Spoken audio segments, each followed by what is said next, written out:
नमस्कार, मैं हूं श्रद्धा। आप देख रहे हैं न्यूज 24। गाजियाबाद सियासी तौर पर उत्तर प्रदेश का सबसे अहम जिला माना जाता है। यहां की सोसाइटी में रहने वाले मतदाता किसे वोट करेंगे, उनके मुद्दे क्या क्या हैं, सोसाइटीज में रहने वाले मतदाता की चुनाव को लेकर सोच क्या है, ये जानने के लिए न्यूज 24 की टीम डोर टू डोर जाकर मतदाताओं के मन की बात जानने की कोशिश कर रही है कि आखिर इस बार मतदाता स्थानीय मुद्दों के नाम पर अपना नेता चुनेगा या फिर जनता अपनी मनपसंद पार्टी के पाले में खड़ी होगी। देखिए जरा। गाजियाबाद में हाई राइज सोसाइटी के लोग जो बड़ी बड़ी बिल्डिंग्स पे रहते हैं, जिसे हम मिडिल क्लास फैमिली कहते हैं, वर्किंग क्लास कहते हैं, वो चुनाव को लेकर क्या सोचते हैं, किसकी बयार बह रही है, किसकी सरकार बनेगी, मुद्दे क्या होंगे, इस पर बात करने के लिए मैं गाजियाबाद की एक सोसाइटी में हूं और हमारे साथ ढेर सारे लोग हैं। उनसे मैं समझने की कोशिश करूंगा, जानने की कोशिश करूंगा कि इस बार उत्तर प्रदेश पे आपके हिसाब से मुद्दा क्या रहने वाला है। हमारे हिसाब से उत्तर प्रदेश में जो आज का इलेक्शन हो रहा है वो केवल एक ही मुद्दे पे हो रहा है, राम जन्मभूमि और अयोध्या मंदिर के ऊपर। और दूसरा है कि जो आज पहले जो गुंडई होती थी उत्तर प्रदेश में, वो काफ़ी हद तक, कुछ हद तक कंट्रोल में है। तो लोग बाग योगी जी को वोट देना पसंद करेंगे। उत्तर प्रदेश के चुनाव में विकास भी मुद्दा रहने वाला है क्या? हाँ, विकास मेन मुद्दा है। बाकी तो जो पुराने इश्यूज चल रहे थे वो सॉल्व हुए हैं, ये कह सकते हैं हम। राम मंदिर है और अयोध्या का है, लेकिन मेन जो है विकास का है, जिसमें रोड का इन्होंने अच्छा काम करा है। दूसरा लॉ एंड ऑर्डर अच्छा रहा है इनके उसमें। क्या माहौल है, किसकी सरकार आप देख पा रहे हैं? बीजेपी। क्यों? कमल फूल सा कार्य क्षेत्र चमकाने वाला कौन है? कमल फूल सा कार्य क्षेत्र चमकाने वाला कौन है? नमामि गंगे से मंगल तक जाने वाला कौन है? ये राष्ट्र हित में बीजेपी को वोट करें। यहाँ पे अतुल गर्ग कई मामलों में जो यहाँ के लोगों की जो अपेक्षाएं रही हैं, कह सकते हैं कि नहीं खड़े हुए हैं, उतरे हैं लोग। लेकिन फिर भी लोग योगी के नाम पे, मोदी के नाम पे वोट बीजेपी को ही देंगे। हाँ, तो मतलब ये कि स्थानीय विधायक से नाराजगी के बावजूद वोट बीजेपी को देंगे। बिल्कुल बिल्कुल, ये बात सही है। हाँ। वैसे हम पूरे प्रदेश को का आंकलन करके ही वोट देंगे, क्योंकि हम, जैसे मैं खुद पूर्वांचल का हूँ और गाजियाबाद में रहता हूँ, तो पूर्वांचल में जो विकास हुआ है, पूर्वांचल में जो हमने बदलाव देखा है, उसको भी मद्देनजर रखा जाएगा। क्या है, क्या देख पा रहे हैं? हाई राइज बिल्डिंग में रहने वाले लोगों के लिए सबसे प्रमुख मुद्दा वो लॉ एंड ऑर्डर का है, जिसमें कि योगी जी ने बहुत ही अच्छा काम किया है। बस एक बात, हाई राइज बिल्डिंग में मुख्य मुद्दा लॉ एंड ऑर्डर का है। हम लोग जैसे लोगों के लिए सेफ्टी सिक्योरिटी के लिए अपनी सिक्योरिटी कंपनी रखी जाती है, अपनी व्यवस्था रखी जाती है। हाई राइज में जो मेंटेनेंस फी है बहुत ज्यादा होता है, पता कर लीजिएगा। आपकी सोसाइटी में सरकार कहाँ है? वही तो मैं कह रहा हूँ, हमें तो बस माहौल अच्छा चाहिए, लॉ एंड ऑर्डर अच्छा चाहिए। ये तो सारी व्यवस्था आपकी है, अपनी व्यवस्था अपने पैसे से। नहीं, आप हमारे बच्चे सोसाइटी के बाहर भी तो निकलते हैं। ठीक है, हाँ जी, आप बताइए, फोन रख दीजिए। हमारे यहाँ जो क्रॉसिंग रिपब्लिक नाम से जो टाउनशिप है हमारा, उसमें हमारा मेन मुद्दा जो कनेक्टिविटी का है। अतुल गर्ग जो है क्रॉसिंग के मुद्दे पे खड़े नहीं उतरते हैं, लेकिन इलेक्शन है तो ओवरऑल पूरे सरकार का कामकाज का आकलन होता है, उसमें हम लोग योगी जी और मोदी जी के काम पे बीजेपी को वोट देंगे। आपने सुन लिया? मैंने सुन लिया। क्या कहेंगे आप? बताइए। आपके 300 के पार, बीजेपी 300 के पार। बीजेपी 300 के पार, ऐसा क्यों लग रहा है आपको? मुझे लग रहा है लॉ एंड ऑर्डर और योगी और मोदी जी के नाम से वोट पड़ेगा, ना कि लोकल समस्याओं पे।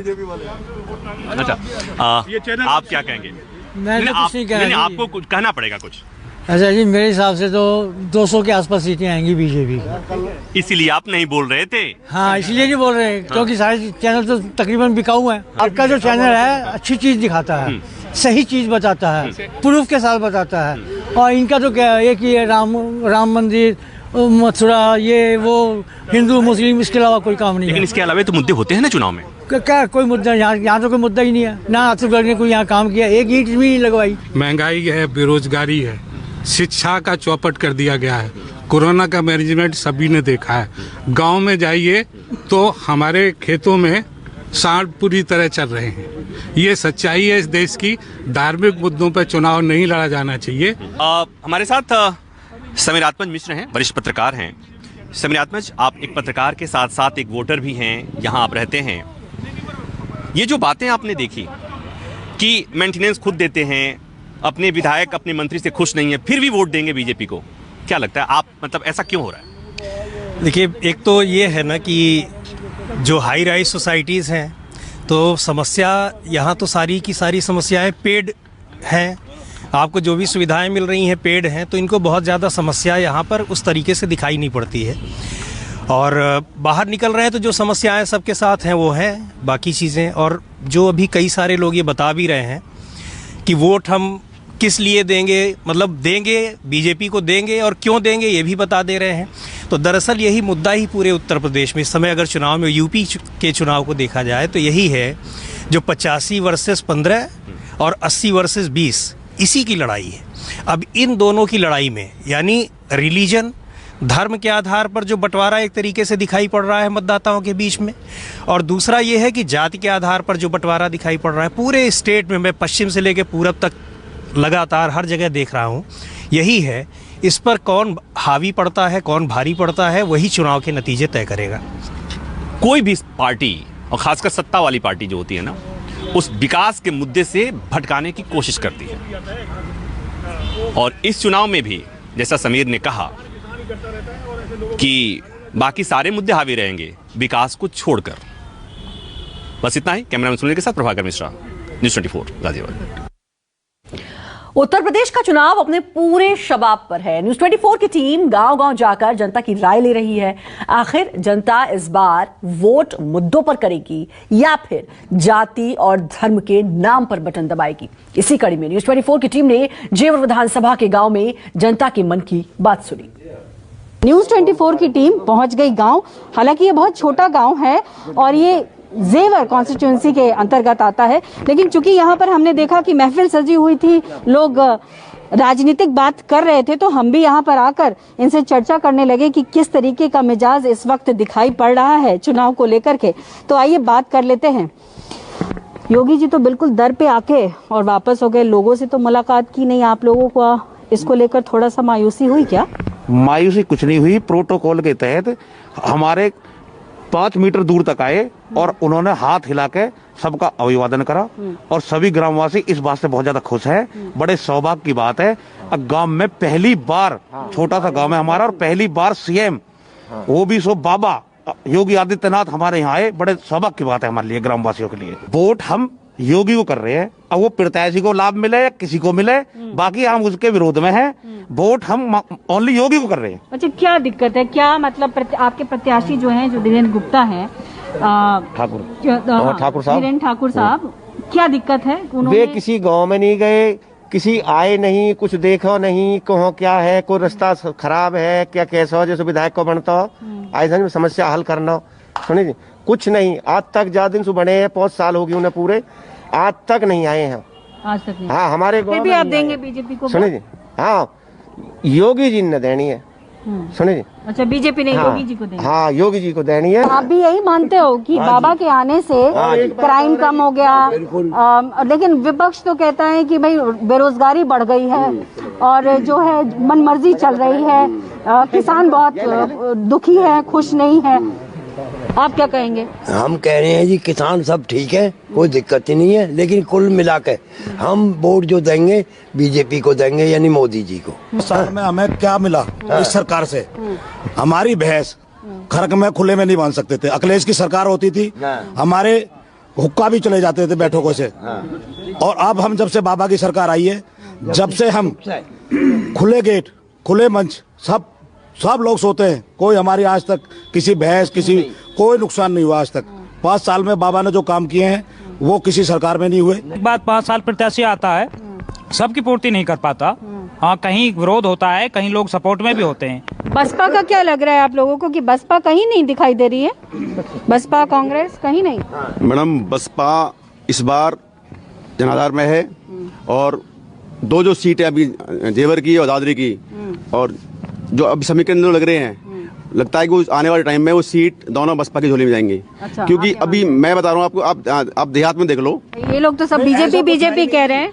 अभी आप मेरी बात सुनो, आप देहात में देख लो, रास्तों में इतने गड्ढे हो रहे हैं, गाँव में गड्ढे इतने हैं कि पानी भरा निकलना बहुत मुश्किल है। जो विकास बसपा के टाइम में गाँव का हुआ, उसके बाद कोई भी नहीं हुआ। क्या सोचते हो भाई साहब? सबने तो अपनी बात रखी है, उनका कहना है कि भाई भाजपा कहीं ना कहीं दिख रही है उनको, मैम पहले तो, और इनको बसपा दिख रही है। आपको क्या दिख रहा है? आपको बीएसपी आरएलडी दिख रही है क्या? मैम मैं आपको बहुत बहुत धन्यवाद करना चाहता हूँ। आप इस छोटे से गांव में आई हो, पहली बार आप इस गांव में आई हो, और पहली बार ही माननीय मुख्यमंत्री योगी आदित्यनाथ जी आए, उनका भी मैं साधुवाद करना चाहता हूँ। लेकिन मेरे जो विचार है, जो मेरा सवाल है, मैं देख रहा हूँ अभी कल से यहाँ इतनी साफ सफाई हो रही है, जीवन में नहीं हुई, सारी रात सारे दिन हुई है। लेकिन हम जो उपेक्षा थी, जो हम उम्मीद लेके चल रहे थे कि बाबा जन क्या बोल के जाएंगे या क्या करके जाएंगे या मिलेंगे, वो किसी से नहीं मिले, किसी से नहीं मिले। बाबा आए और बाबा जाए वहाँ घूम के स्कूल में और उल्टे चले गए वो। अच्छा चलिए, आपकी ये शिकायत है कि उनसे मुलाकात नहीं हो पाई, लेकिन मेरा सवाल फिर वही है कि आप किसको देख रहे हैं उत्तर प्रदेश में? आप किसकी सरकार दिखाई पड़ रही है? ठीक है मैम, आज यह टाइम बड़ी समस्या से देश जूझ रहा है, बेरोजगारी से, महंगाई से, चिकित्सा से, शिक्षा से। मैम आज किसान की और इतने मतलब मजबूरी हो गई है। तो देखिए यहाँ पर दोनों पक्ष हमें दिखाई पड़ रहे हैं। एक ही इनका कहना है कि जो बीजेपी के जो लोग हैं, जो जिनका समर्थन वो लोग करते हैं, वो लोग का कहना है कि देखिए चीज़ें बहुत बदली हैं। हालांकि बसपा को लेकर भी इनके ये राय है कि बसपा के काल में बहुत सारे काम हुए और उस वक्त भी लॉ एंड ऑर्डर बहुत अच्छा था, लेकिन राय अलग अलग है। और सबसे अहम बात यहाँ पर यही दिखाई दे रही है कि जो यहाँ पर सिटिंग प्रत्याशी हैं या जो यहाँ पर एमएलए है, उसको लेकर लगातार नाराजगी हर क्षेत्र में दिखाई दे रही है। लेकिन जो एक झुकाव है वो योगी और मोदी की तरफ ज्यादा दिखाई पड़ रहा है।